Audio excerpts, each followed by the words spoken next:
Welcome to the Marnese Live Talkshow, a show where we can talk about social and life issues in an authentic and transparent type of way. Tonight, we will start our Black Economic Series. Tonight, I will have 4 guests come on to talk about how they started their business and the importance of being a Black entrepreneur. So let's welcome in Aryale, Bert, Mosley, Lancelot'z, Broaden, and Vickie, Brent, Touray into the Marnese Live Talk Show.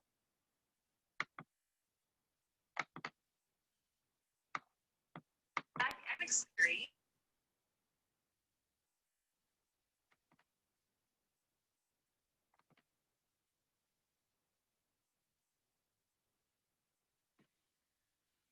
Welcome to the Marnese Live Talk Show.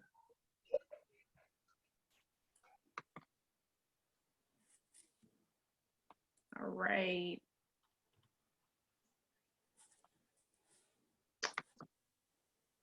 Hey. Hey, how's it going? Doing good. And happy Thursday, and welcome to the Marnese Live Talk Show. How you? So to get things popping off, I would like to ask everyone to go around and introduce themselves and tell me about your wonderful business that you have. So, Bert, you look like you're ready to go. Let's go ahead and start with you. Okay, my name is Bert Mosley. My business is Work Productions, which is a youth mentoring, fitness, in a conditioning program that I run. I have a gym, in my house. I also work at West Bloomfield High School as a strength and conditioning coach there. So, a big part of what I do is just working with the youth and encouraging them to, get in shape. Wow.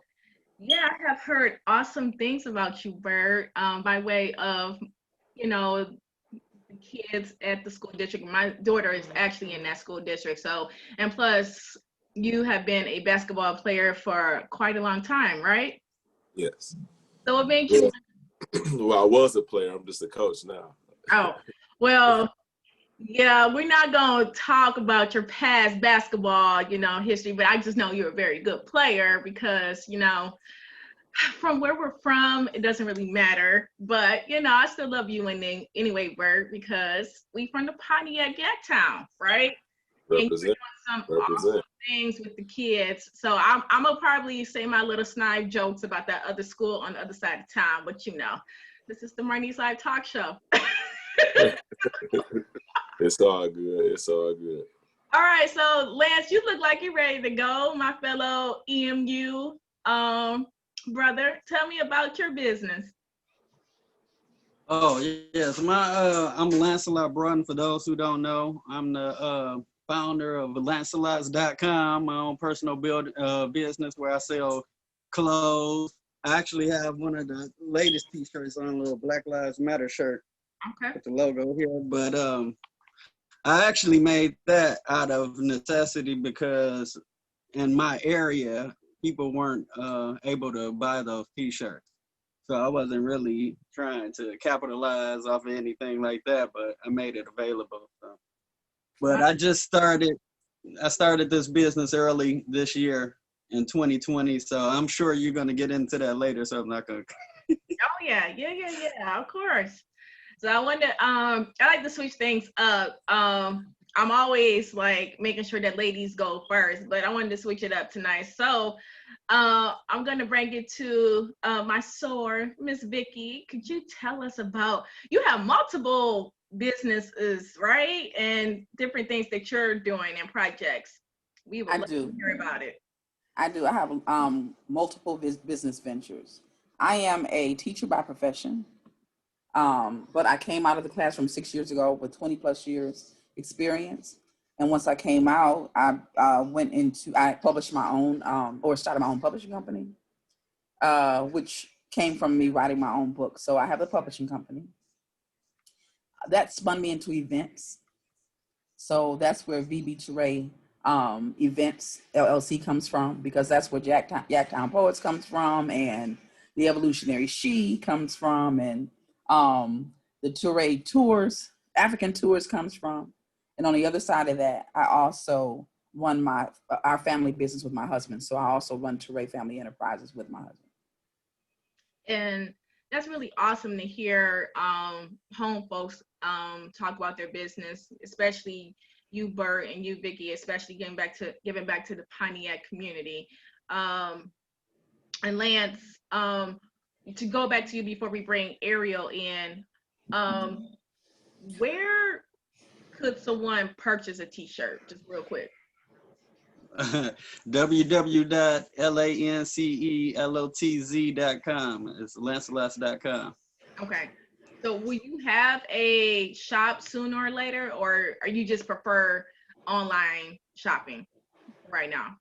Right now, it's online shopping, but I'm trying to do something like that in 2021. My dream is to get a store on Livernois, the Black District. Yeah. Okay. All right. So Miss Aryale, are you ready to tell us about your wonderful business? And we can always come back to you, hon. I think I got the memo.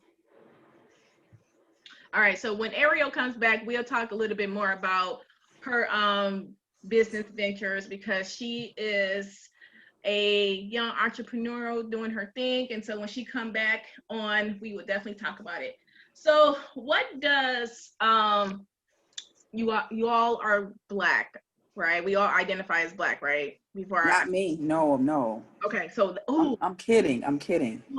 No, and you know what? I have to ask that question because a couple of shows ago we talked about Black identity, and some people, Black people that we presume to be Black, don't identify as Black, but more so Indigenous. And I have in my organizing space, some Black people still identify as Negro or even colored. So I just like to make sure that I respect everyone and where you're at. But for the show, we're talking about Black economics.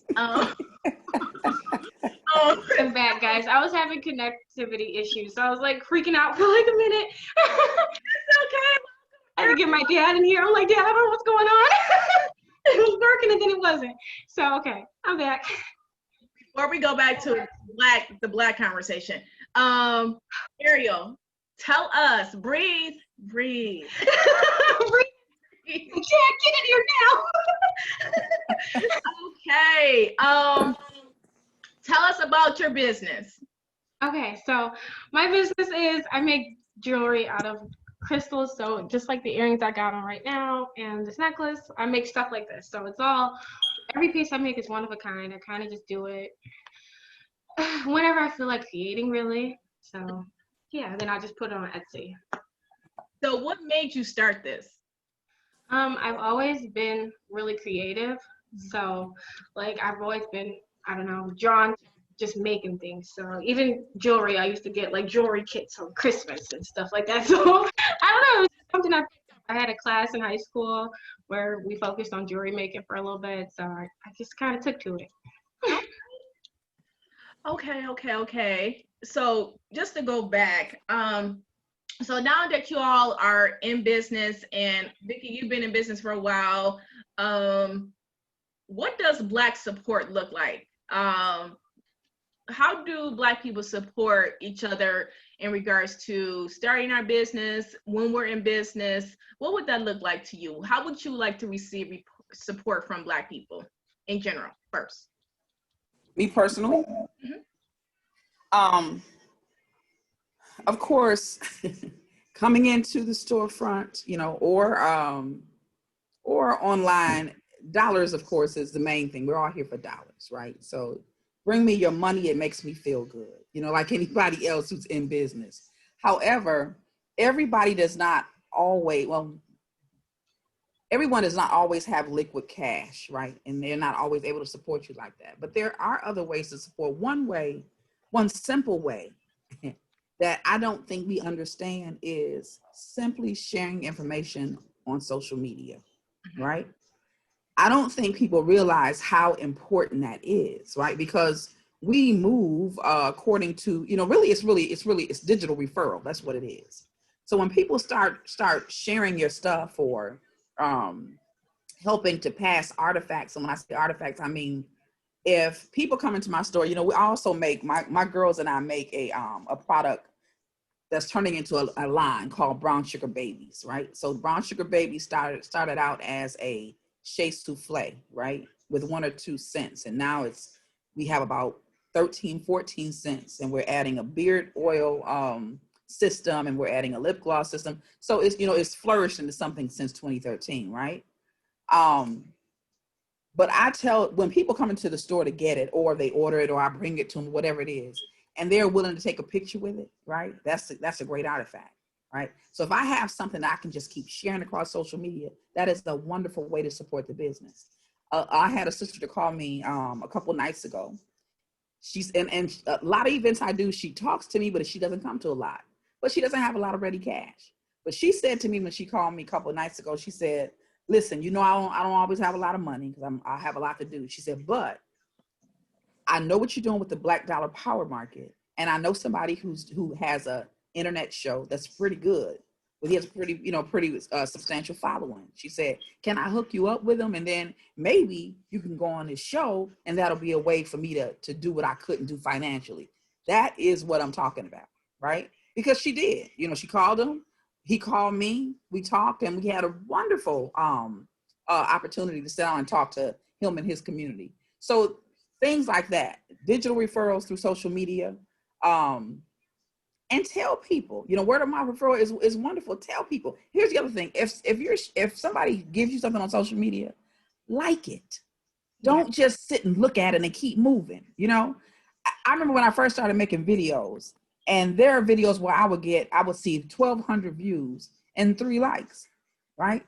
So first I took it personally. I was like, oh, really? I thought it was a pretty good piece, you know, until I went back to YouTube and started doing some research and realized that Tyler Perry could get 1 million hits. And you know how many likes he had? Maybe 43. Okay. So it's almost like we're lazy with our fingers. We stroll through eating up stuff, but never produce anything for anyone. So something as simple as that, I think, is a great way to support somebody. Thank you so much, Vickie. And as a matter of fact, could you please like the Marnese Live Talk Show page? I would love for you to support these efforts and these different platforms. So, yes. Bert, what does Black support look like to you? To me, I think Vickie, she kind of spoke on a lot of those things. Just the simplicity of sharing information. That goes a long way. And in addition to me being a trainer, I'm a hairstylist as well, you know, and that was the main thing for me when she was speaking. That was the main thing for me that got me rolling. You know, the first time I posted a picture of me doing a female hair, a woman's hair, you know, people were looking like, man, I didn't even know he did hair, you know, and for me to actually be somewhat decent at it, you know, it kind of was a snowball effect for me. So I agree, like just sharing, you know, people's content, you know, even if it's something that, you know, you don't have or want or support.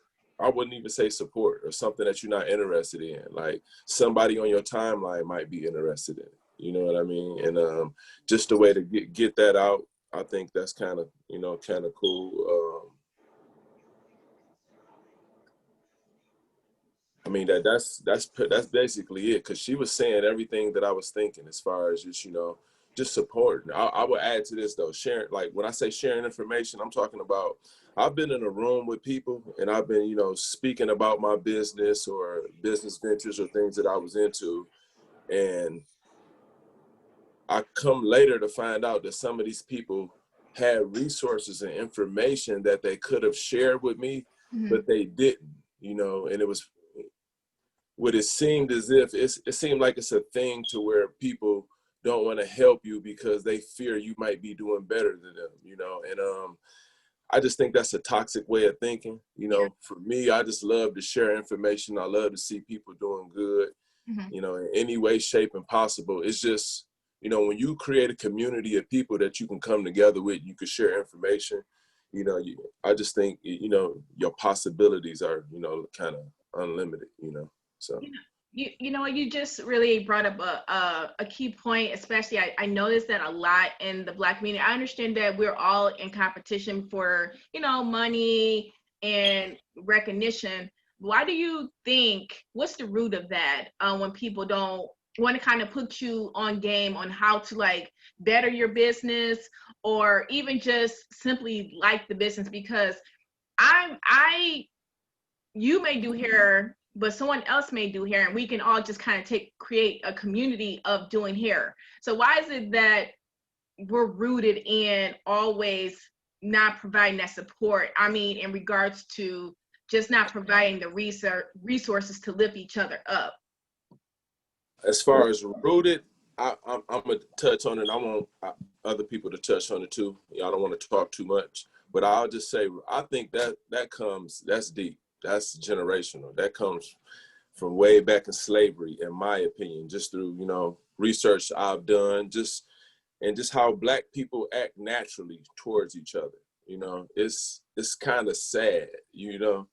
Why would it's so many people in this world. Why would I be mad at somebody else for doing the same thing I do? Like, there's no way possible I could train everyone. There's no way possible I can do everyone's hair.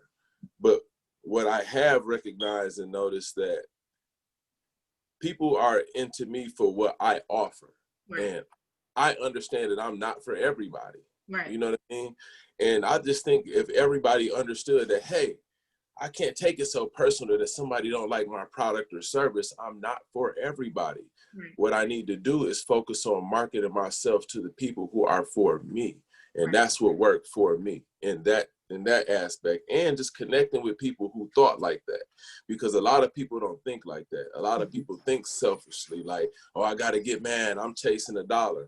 I never chased $1 all my life. I can honestly say that. I chase relationships, because it's the relationships that I build with people that's going to help me, you know, get to the next level. And I've been blessed enough to be successful to make that happen. All right, Lance, I'm coming over to you. What does Black support look like? Black support, I think I was getting a lot of verbal support, and, you know, even people, you know, liking some of the images, but it wasn't reflecting, you know, to the sales. And both of the other entrepreneurs that hit on it as well. Like, I think we're not as trusted as a Black business owner. You're not initially as trusted as, let's say, you know, Walmart or something. They automatically would be like, you know, I don't want to put my credit card in the Lance website. I don't know what he got going on. But I have found in person, when I sold products, you know, because I have got out on the streets and sold products, I sell out. So I'm still trying to figure out, you know, how can I marriage the gap. But I do get some love. Okay. So you would like to see people, I think it goes back to what Bert was saying, building relationships. And I'm gonna come back to you about that because you brought up something about trusting Black people and businesses. So Aryale, what does Black support look like to you? Black support looks like pouring resources into people or individuals and communities who could really use it. And it means being like a bridge for, I think someone mentioned being a bridge, connecting people. Because I know one person you might know two people who can offer each other support. So being that for them. And then giving monetary resources to content creators, artists, and just Black businesses in general. I think just, sharing posts, because liking what someone does in silence doesn't do anything for them. So. Thank you. So on the flip side, we talk about we want people to support our businesses and what it look like. What does good customer service look like? Because I notice when I'm researching Black businesses, or I have heard or that people say they don't want to support Black businesses because one, the lack of good customer service or professionalism, being on time, not being consistent. What does good customer service look like to you? And Vickie, I'm gonna piggyback to you. Okay.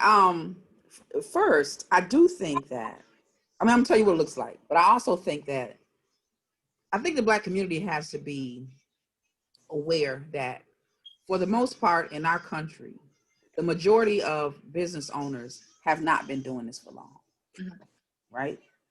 We're not coming from the same place as our oppressors who have been in business for generations and generations and generations. So if you've been doing something for generation and generation and generation, you better have it right. You ought to have it right, right?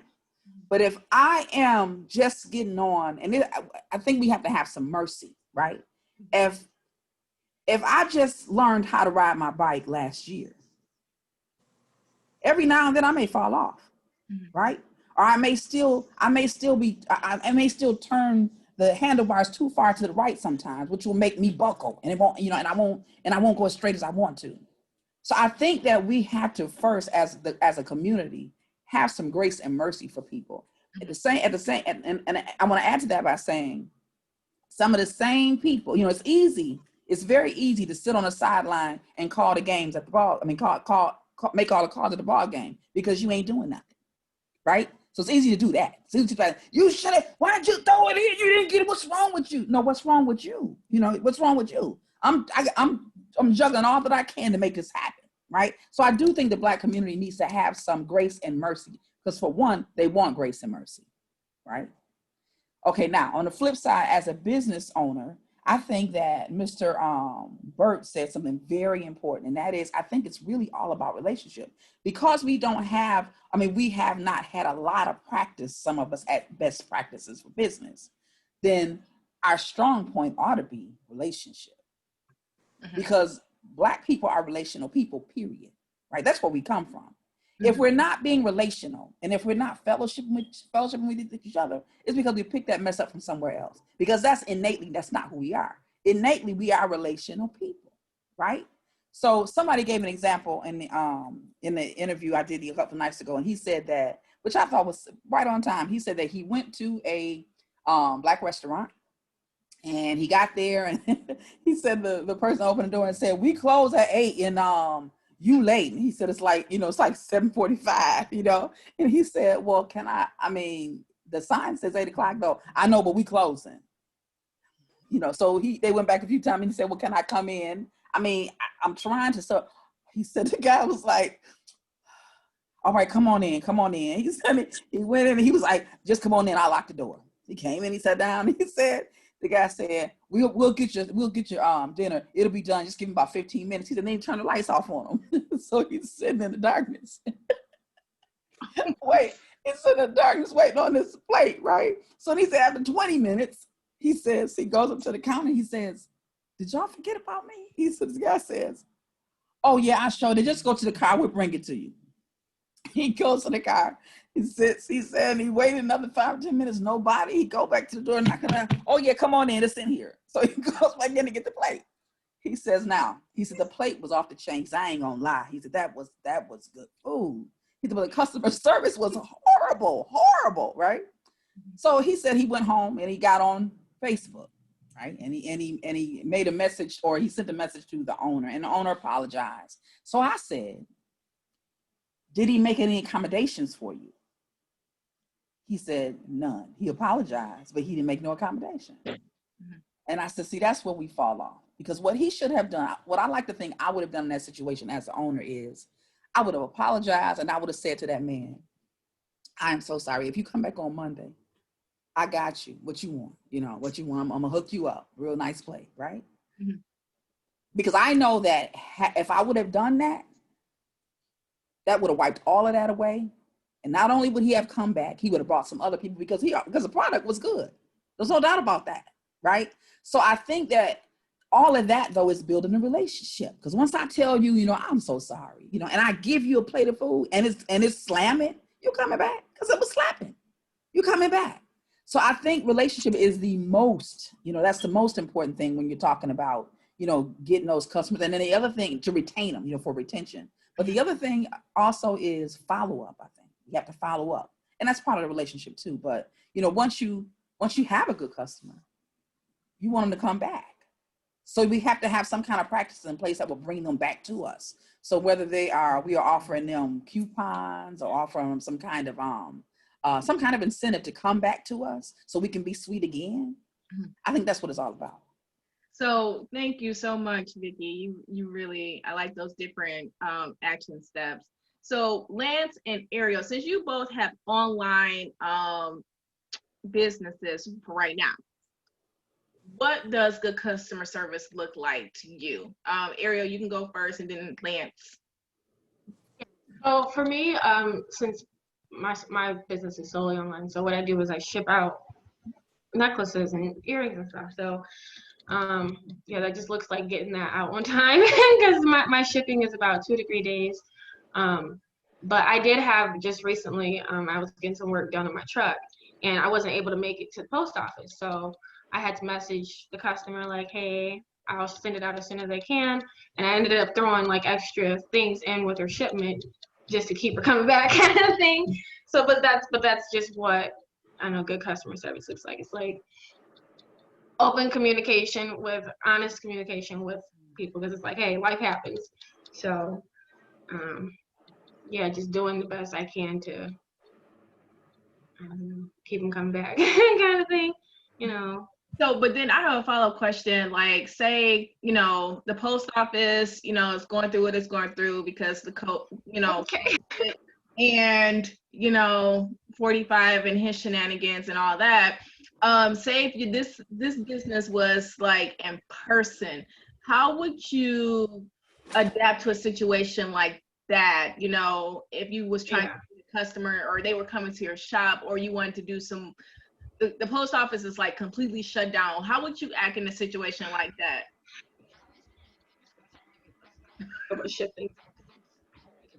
Oh, Aryale, you breaking up, hon? Oh, Jesus. This fine, I can hear you now. Yeah, that's really been my biggest concern is how I would do that. Honestly, I don't know. How would I? I don't have a shop that I work out of. I make things out of my bedroom. So, you know, I don't really want people coming to my house. So I had a question. I'm sorry. Is UPS shut down too, or just the post office? It's just the post office right now. Well, in some places. Let me be correct here. Yeah, in some places, because I was able to send something out 2 days ago, and I did it without issue. So we just got to cross that bridge when we get there. I mean, in your scenario, is UPS and DHL all shut down too? Is everything shut down, or just the post office? In your scenario, just thinking about the post office right now. Okay. Because that's the one that's getting hit, and Yeah. It's not looking good, kind of, you know. So Lance, what do you think about that situation?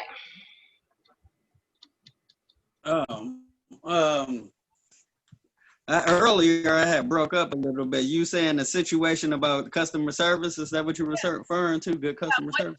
What does good customer service look like, especially since you have an online store, online store? Well, as Black people, we always go on a little something extra from a Black business owner. Unfortunately, we always go on the hookup. But you know how I feel like if you don't get that from eBay, don't expect it from less. But no, if there was a problem, if there was a problem with the product, I would, gladly give them a replacement for free. But sometimes people want 2 or 3. That's they want, true. we smaller businesses. Like, I hadn't been in this for generations. Mm-hmm.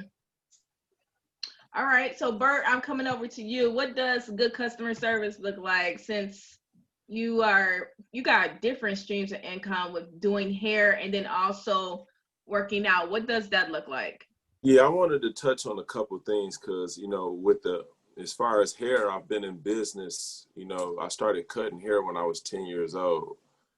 And I could honestly say, I'm 39 now, I can honestly say I've never done hair or cut hair for money. It was like, even especially when I started out, it was like a hobby to me.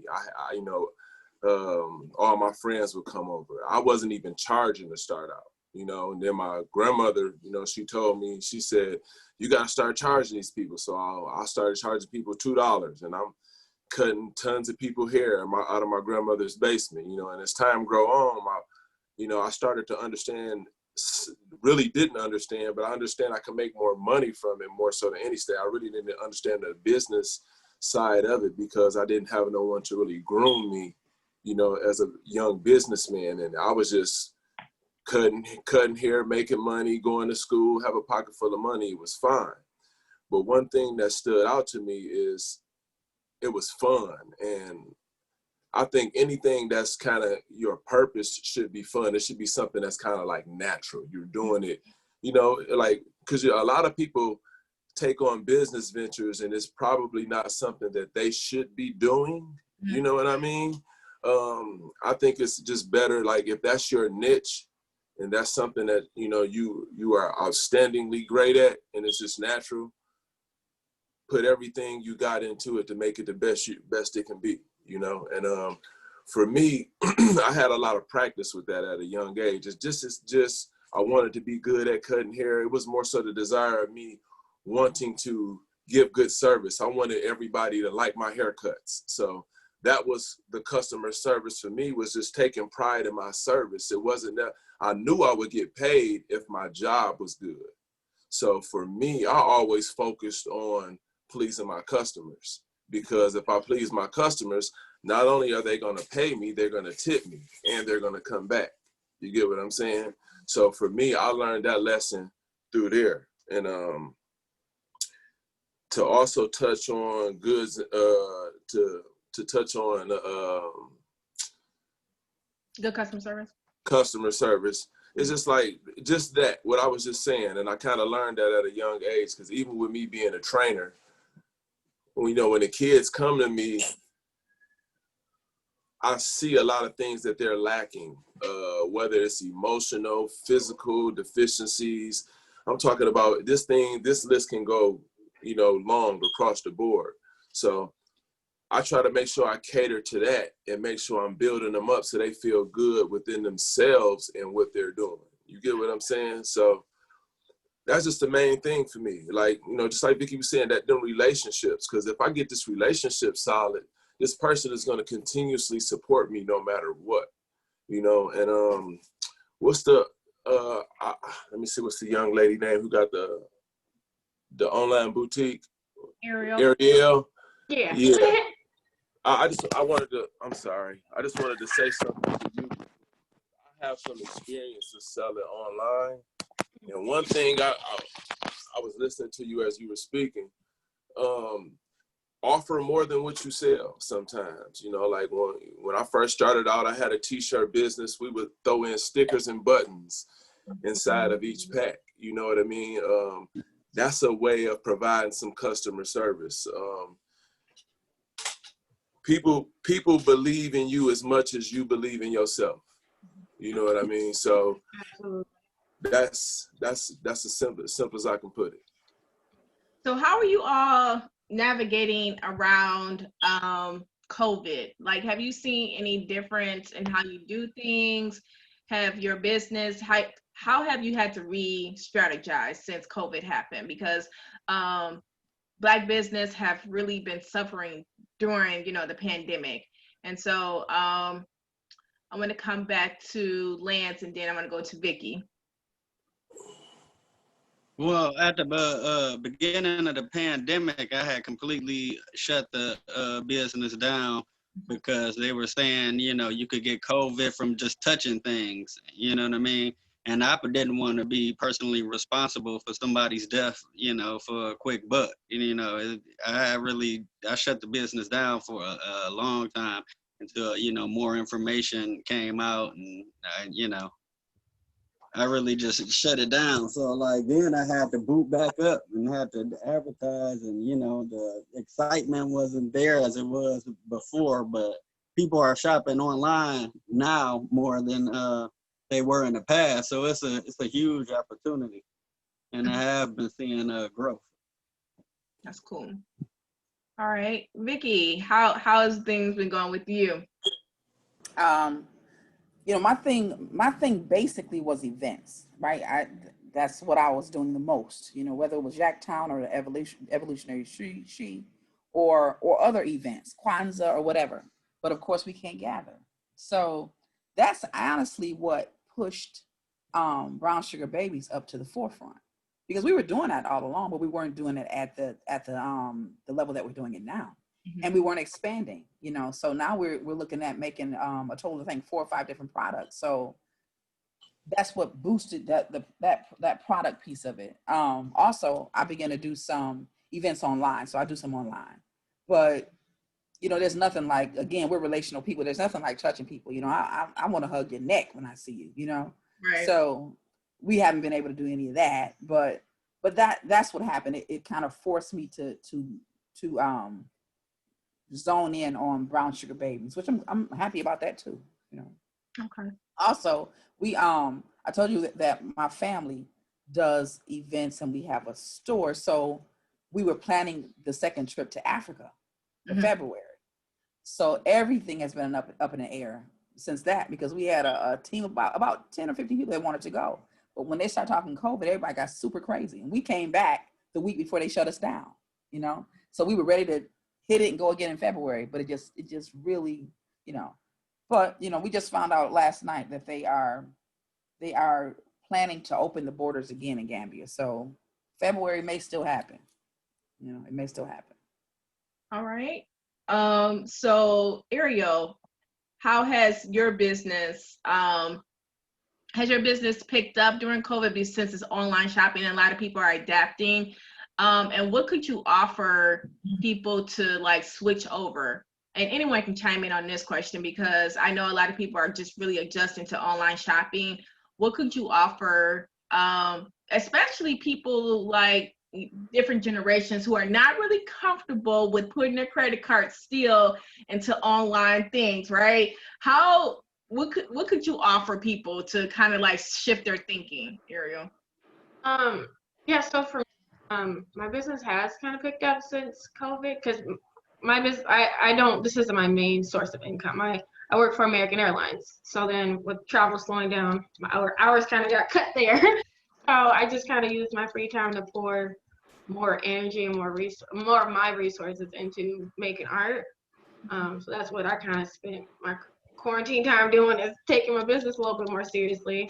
But it's still kind of something I do on the side. But yeah, that's really how it's been impacted. And then just me buying my materials.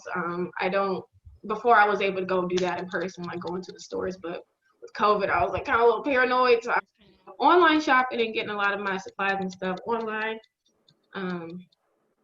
But I don't know, to get people more comfortable shopping online, I don't have my own website. My shop is hosted on Etsy, and Etsy is like a ton of different sellers buy from there, and Etsy handles my payment processes and everything. So yeah, that's all third party kind of things, and it's pretty trustworthy. I trust Etsy, so yeah, it's not like a sketchy website at all. It's hundreds of thousands of people that have shopped from there. And Bert, so how are you adjusting, since a lot of the things you do requires you to come in person? So how did you have to shift? Well, I was fortunate to have some savings, and it was good to have a break because I'm so busy all the time. So it was actually good to have that break and spend some time with my family. It gave me some time to spend on, you know, developing ideas and new innovative ideas for my business. And I just used that time to do that. So, you know, once, you know, we were able to get back to the school and get to training and everything, you know, everything just kind of like picked back up, you know, even with, you know, when the salons were able to open. You know, I have my gym and my salon at my house. So for now, it's very beneficial to me to where I can kind of like really monitor and, you know, limit my crowd and have people come in, you know, to a way to where, you know, it works. And that time off, it really helped. It really helped me. So I'm actually thankful for that time because, you know, it gave me time to build and grow a lot. Thank you. And so I would like to give a shout out to my viewers. Thanks so much, Marquise, Naomi, Melinda, Yvonne, for tuning into the Marnese LIVE Talkshow. Michael had a great comment. Cooperative economics is an African concept. We have a deep, rich history of practicing it in this country. Thanks so much, Michael, for the comment. And so just to come back, what can you offer new entrepreneurs as a sense of encouragement when they're starting out? And because Bert, you brought up a point of maybe someone shouldn't be actually doing that business or something to that effect. How do you know if that business venture is for you? And like, at what point do you offer, like, what can you offer people to keep things going when things get rough? I'm gonna just say this, actually physical support. Like me, even everybody that's on this call right now, like I didn't know about a lot of you guys' business. So I've already kind of wrote down my little notes. I wanna make sure I do my part in supporting you guys' business. I wanna buy something from everybody's business. That's how I do it for me. I sow that seed. And I feel like by me sowing that seed and supporting people that I'm connected to, I'll receive that back. And what was the second question you asked on top of that? So what can you offer people? That's what I was saying, support. You said something else after that. Oh yeah, so you mentioned that maybe someone should not be going into business or something to that. Yeah, let me touch on that because that's one of those things to where that's easily identified when you see it. Mm-hmm. You know what I mean? Because what I've seen lately is a lot of bandwagon business owners, people jumping into a lane, and it's not something that they even put the thought process, the foundational thought process into actually having this business. They probably just bought a couple pieces, say they got a business and want to resell something. You know what I mean? And when you really develop in a business, the real work is in sitting at home and thinking and constructing for ideas for your business. It ain't in what you see online. That's the glory part of it. You get what I'm saying? The real work is what you do at home in the development stage and getting your paperwork together, establishing your credit. That's where the real work is done at. And that's the part that a lot of people don't see. And that's what I was saying, a lot of people just lane jump. But for the people who are real business owners and who put that work in, stay in that lane. You know what I mean? And I was kind of like speaking to that, you know what I mean? Because you got a lot of people who are doing that nowadays, and I just think it's tasteless. It can be distracting for the people who are, you know, putting that time in and developing business. Because I've had it happen to me. People try to steal my idea and jump out there and be on, you know, Facebook doing something. Like, we just had a conversation about that. How you gonna try to beat me to social media? You know, but that's what people do. That's what you understand. That's what people do. But I don't stop sharing information. I don't stop being real. I don't stop being honest, because I don't even look if that person grow off of that. I hope they do, because that's why I was sharing that information with them. So, well, yeah, they really liked your idea and they looked up. Yeah, that's cool. That's cool. But I hope everybody understand what I'm saying. It's just a way you go about certain things. Yeah. You know what I mean? The way you go about it. I hear you. Aryale, so with you being a new entrepreneur, what sense of encouragement can you offer someone, especially in your line and your idea? How do you keep things going and not get discouraged, especially during times like COVID, you know? I just do it because I love it. I don't do it out of the idea that this is gonna make me some money. Because it's like, that's not what it's about. Like, I'm not gonna sell something that I wouldn't personally wear myself. Like, I've had people say, like, well, someone's gonna wear it. And it's just like, that's not, like, I want my product to be a reflection of who I am, because that's what's gonna keep people coming back. Is they like Aryale, they gonna support Aryale, you know? So, yeah, yeah. Because there's a lot of people making jewelry out here, but everybody ain't making it the same. Everybody, I mean, Everybody's like Aryale, right? Everybody's not, yeah. So, that's what I was gonna say too. Everybody ain't Aryale. You feel everybody me? can't do it like you do it. You gotta say it with your chest, baby. Everybody, You gotta say it with your chest. You feel me? And it's all like Aryale is popping right there. So it's kind of like, hey. So, yeah, it's just whatever you choose to do, whatever you choose to make, or whatever, just put your all into it if you're gonna do it. Don't half do it. Don't just, yeah. All right. Just say it's about the money. It's people gonna notice. They just doing it for the money. I'm sorry, I was getting a delay. Okay. So Lance, Yes. what can you offer people to do, a sense of encouragement, best business practices? What can you offer? What can I offer in terms as encouragement? Yeah. If you're thinking about starting a business, try it. Go ahead and try it. And you know, you're probably not going to be profitable. Wasn't profitable at all at first. But you know what? You keep going. You got to pay out of your own pocket, pick up a second job, or do whatever you got to do. And then you look back a couple of months later, like, this is part of my personality now. Like, I don't even know how to live different. Like, I got to grind. You will catch the entrepreneurial spirit if you keep going. Okay. So I hear you got to plan. You got to really put the work in. You got to own it, and you got to really tap into the spirit. Love it. You got to love. You're gonna do it right. All right, and Vickie, take us home. I think that if you are, all of y'all said some real good stuff. I try to take some notes down because I don't want to miss anything. But if you go into business, or you're thinking about going into business, my suggestion would be, first of all, you have to know. You have to be going into a business, as Bert said, and Lancelot also touched on this, and so did you, Aryale. The business has to be something that you know, and you better know that is your God-given gift, talent, and or ability, right? That's my belief. Because whatever it is, if it is your God-given gift, talent, and ability, you will do it.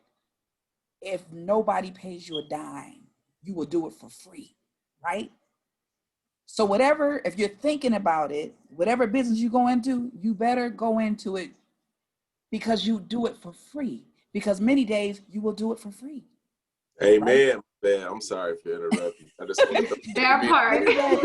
Many days. I wanted to say something too. I just wanted to put a little something on that. Say it, girl. Say it. For many Okay, days, talk. you will do it for no money at all, right? But if it's in you to do it, you will have the grace to do it. So it'll be okay, right? So this is what I think happens when you move into the area that is your God-given great gift, talent, and ability. I think when you do that, you know, I was raised in church, so some of my references will be churchy, but it's the best way to explain it. You know, I think that when you do that, that's when you're moving into what they call in church the anointing. At 50 years old, I know the anointing be a lot bigger than what they say it is in church. You know, it can look a whole lot of ways. It don't have to look like, you know, it can look a lot of ways, right? When you're doing whatever God called you to do, if it's cutting hair, or if it's designing shirts, or if it's designing jewelry, whatever it is, when you're doing that, and it's really what you should do, that the anointing comes, right? And that's why people see you doing it and say, oh, I can do that too. And they say that because you make it look easy. But you make it look easy because that's what you were created to do. That's why when they tried, it failed, because that's not what you were created. You need to go somewhere and find out what you were created to do, right? But once you find what it is, then that's the area that you need to go in business for. But before you go, you got to do your research. You can't just up and say, I'm going to go into business. You don't even know what business is. You got to do your research. You got to find out what it is, but you need to stay in that area. And then if there are other things that God or the creator or whatever we want to call it has for you, you know, other areas, that will come automatically. You just kind of fold into other areas. It just kind of opens up, but you need to stay concentrated on that gift, talent, and ability. And then it'll make room for you. That's what'll happen, because that's when the money comes. The money comes when people see you doing it and they say, damn, he good at that, or she good at that. Then they want to pay you for it, right?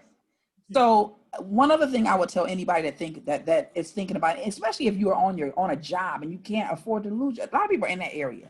They're right there on a precipice. They can't afford to leave their job and move into gift, talent, and ability. They can't afford that.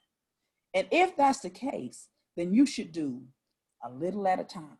Because if you don't, it'll die, right? And you'll die doing something that you don't even want to do. So you have to make a little room for it, just a little bit here. Even if you say, I'm just gonna do this on Saturdays, or I'm just gonna do it on but you gotta make, because what'll happen in that job is it'll pull your creativity. You can't even create anything. That's part of design, right? You gotta know that. That's part of the whole systematic design, to pull your creativity so that you cannot produce. So you gotta make room for doing a little by little by little by little. And as you do that, it'll get better and better. People will see you doing that little by little, and they're going to give you money to do that little by little. Also be willing to give away some of that little by little for free. Because what you put in the ground will come back to you. That is a natural law. Right? So if you cannot if my thing is, I'm just going to use Aryale. If I make jewelry and I can't make it full time, some pieces of my jewelry, I'm going to make some pieces that are jaw-dropping. Some of those jaw-dropping pieces, I'm gonna give some of those pieces away. I'm gonna give them away to somebody that I know is going to look good in them, is going to appreciate them, because that person is gonna take that away, and somebody gonna say, oh my God, where'd you get that from? And then she's gonna have to tell them where she got it from. I got it from Aryale, because this is what she does. But you gotta know that to start it off, you gotta get your stuff out. So some stuff you're gonna give away, but you're not giving it away. You're just lending it, because it's gonna circulate back to you in exponentially in the long run. Thank you so much, Soar. So if everybody can go around and tell us your website and how to get a hold to your business. Lance, we'll start with you, and let's go ahead and start with you, Lance. How we can get one of those Black Lives Matters t-shirts. You can get on the internet right now, type in www.lancelot'z.com. That's Lancelot'z.com. I'm going to be launching some fall clothes in a couple of weeks too, so that'll be interesting. Thank you so much. And I'm definitely going to post this on the Marnese Live Talk Show, all how to get everyone information. All right, Aryale, how can we buy some of that fabulous jewelry? How can we do that? Oh, Well, I only sell it on Etsy. It's Aryale. If you can spell my name, you can find it. It's Aryale, AryaleCrystals. And I also have an Instagram page too that shows all the stuff I've sold previously. So, because everything's one of a kind. So once it's sold, it's can't see it again on my Etsy. So it's AryaleCrystals again on Etsy. Yeah. all right. Brother Bert, yeah. Let me just, Aryale. So when I go on Etsy, would I put in ARYALE crystals, and your stuff should pop up? Yeah, it's not too many Aryales, so not the way it's spelled. So you find me. I just want to make sure if I don't get it correct when I search for it, I'll probably be reaching out to you just to make sure that I get it correct. And for me, it's www.work-athletics.com. You still doing hair? Yes. You want to plug that one? Yeah, huh? You said what? You want to plug your hair? Well, I mean, with my hair, I don't have a website for my hair. My hair is like more so word of mouth right now. So, you know, if you look at my Instagram or Facebook page, it don't even look like I do hair anymore. You know what I mean? But I am still working every day. I'm still silky, okay? I am still silky. Okay? All right. All right. Still silky. All right. All right. So, Vickie, bring us home. How can we get a hold to you and even some of your events that are coming up? And you will see Vickie soon. I have to plug her. One of our Zeta Phi Beta Sorority Incorporated chapter domestic violence storytelling events. She's going to be one of our poets that's going to be featured. Yes, I did that. I did plug my sorority. It's okay. But I love everybody. We got to support each other. So, so I can be, you can get me at, first of all, in person at Touray Family Enterprises over at 2415 Elizabeth Lake Road in Waterford. That's directly across from the old, used to be Ponderosa, which is now Urgent Care. If you were standing in that urgent care door, you could look directly across and see our little spot right there. So that's the first place. Online, you can get me at www.v as in Victor, B as in boy, T as in toy, O as in Oscar, U as in under, R as in Richard, A as in apple, and then Y. So www.vbtouray.com. And then you can also catch us at now this website I just started working on. So you're gonna see more stuff over at VB Touray if you flip around. If you go to VB Touray, you're gonna see stuff about our trips, our Africa trips. You'll see stuff about me and my life coaching stuff. You see all kinds of stuff there, and you'll see some stuff about brown sugar babies if you hit that entrepreneurs tab. If you don't feel like going through all that other stuff, then you can go to www.brownsugaredbabies.com. But that site is fairly new. I'm still working on that. Is that sugared? Sugared. Brownsugaredbabies.com. all right. Like past tense. Brownsugaredbabies. Marnese, I would definitely connect everybody in their business, and of course, it's going to be on the Marnese Live Talk Show page. But Bert, did you have a question or comment? No, I just want to, because the that previous question that you had asked about, you know, what could I offer to business owners? I just wanted to touch on that just a little bit, because a little bit what everybody was saying, you know, it was just, you know, some information that was shared with me that kind of helped me, especially in my tough times in business. Because even Vickie, you were saying, you know, a lot of people, you know, be skeptical. They don't want to use their credit cards online and all of that. And one thing, a quote that, you know, someone shared with me was, you know, don't be discouraged, be determined. Because, you know, it's going to, especially when you're starting out your business, it's going to be a lot of reasons to be discouraged. It's going to be a lot of reasons to not think it's going to go well. You know, you probably not receiving the support that you think you should be receiving. You know, it's an easy way to just feel, you know, sorry for yourself, you know. And in those moments, you know, I always try to be more persistent, you know, be more persistent and be more innovative in trying to find a way to make it happen, you know, because if this is my business and my baby, I can't depend on nothing else. I got to be more creative. I got to be more creative. I have to. I can't, if something not working, I can't make an excuse. I got to make it work. You know what I mean? And that's just kind of the attitude that I kind of always took on. And I don't get down on things. There's so many things that don't go my way. And this is the key part about it. There's so many things that don't go my way when I'm operating in full confidence. So I have to look at myself in the mirror and say, man, you were confidently wrong. But even in that moment, I'm learning something. You know what I mean?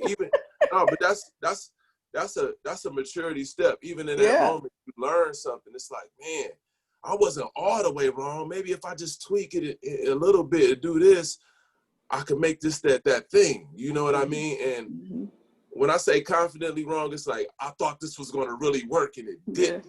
You know what I mean? But like I said, maybe you need to tweak it. So just for everybody that's on the line, and especially you, Lance, what you have in your t-shirt business, be super persistent, be innovative. That's for everybody. Just be innovative. Continuously think about ways you can grow your business, ways you can be better, and it ain't gonna be no way you can fail. Thank you, Marnese. Bert. Okay, so Sister Vickie, you gonna take us to church? Hey, I got time. I can talk all night. Like, no, I just forgot one thing. I forgot to plug the thing on Sunday, the Black Dollar Power Market. So I'm partnering with Jerry Allen over at City Hall. Y'all know what that is, right? It used to be not everybody. I got more than Yacktown viewers, so where's City Hall? Okay, so City Hall. That's SITI, not the place where you pay your tickets. No, SITI, City Hall, the event spot, which is 536 North Perry Street. Outside, we are going to have for the first time the Black Dollar Power Market. The purpose of that is circulating money in the Black community, giving Black businesses an opportunity to shine, as well as giving our non-Black friends an opportunity to circulate their money in our community in the same way that we've circulated into theirs for eons and eons. So it'll be the first time, 2 to 7, well, 1:30 to 7, because 1:30 to 1:59 is early bird. So you can come and get discounts off every vendor and including food from 1:30 to 1:59. 2 to 7, bring your family, eat with us, buy high quality Black goods and services, right? First one, the Black Dollar Power Market. Come with us and give your dollar some power. And this is in Pontiac, Michigan on Perry. What's the exact address again? It's 536 North Perry. Okay. It's kind of a small space. It's got a lot outside, and that's where we're going to be. So it's going to be nice. You can bring your camp chair if you want to, kind of sit around for a while, chill out for a while. Make sure you wear your PPE. But come and support. Can I ask Bert one question, Sora, before I go? Sure, Bert, so I had a question about this. Okay. Is it possible to have, because nobody has signed up for this, but I want to have a barber at the event. Can we do that outside, or is that not something? You talking this Sunday? This is yeah. Any other time of the year, I would do it for you, but I'm going out of town this Sunday. I'm actually leaving out of town tomorrow, and I'll be gone until Tuesday. So, okay. So is that something we can do though, or would it be? Yeah, I've done it before. We just would have to have tents. So, when you're working outside and it might be hot, it can be kind of hard to cut somebody hair if they're sweating. So it's a lot of, it's a lot of barriers that kind of go into that, you know what I mean? But I've done it before and I've been successful doing it before. Okay. So that's a possibility.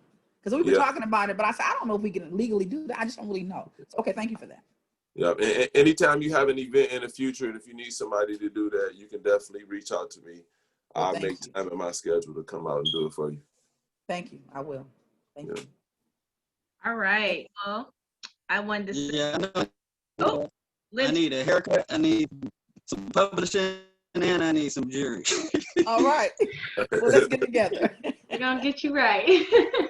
So this is what Black support looks like, and we're going to continue this discussion about making sure that we circulate the money in the Black community, making sure that we are supporting each other, because this is all about economic advancement. We want, if we don't start supporting our own, how can we expect other people to support us? And this also making sure that we just talk to each other, especially around the customer service, is on how you communicate that your service was horrible or it sucked. Just pull your sister or brother to the side. Hey, could you work on this and work on that? It's all on how you do and say things. So I want to thank everybody for coming on to the Marnese Live Talk Show. Bert, Vickie, Aryale, Lance, thanks so much, and keep doing awesome things. Thank you. So coming next week on the Marnese Live Talk Show, we will continue this Black economic series for the month of September. We will have a conversation with two sisters, Gail Perry Mason and Miss Mary Evans, and talk about people who are kind of doing the same thing. I was so happy when she started her talk show, and I wanted to do it as well, and I did it. And she has really been like, you know, supportive. So I'm glad she's coming on my show, and she's gonna talk about her different streams of income that she got going on. And so tune in next week on the Marnese Live Talk Show at 9 p.m. Eastern Standard Time on Facebook Live. And please follow me on Instagram, YouTube, and of course, Facebook. So thanks so much for supporting me, and thanks for watching. Thanks for having Thanks for having me. Have a good night, everyone. All right, good night, everybody. Yeah. Nice meeting everyone. Nice meeting you guys too. Can't wait to support you guys.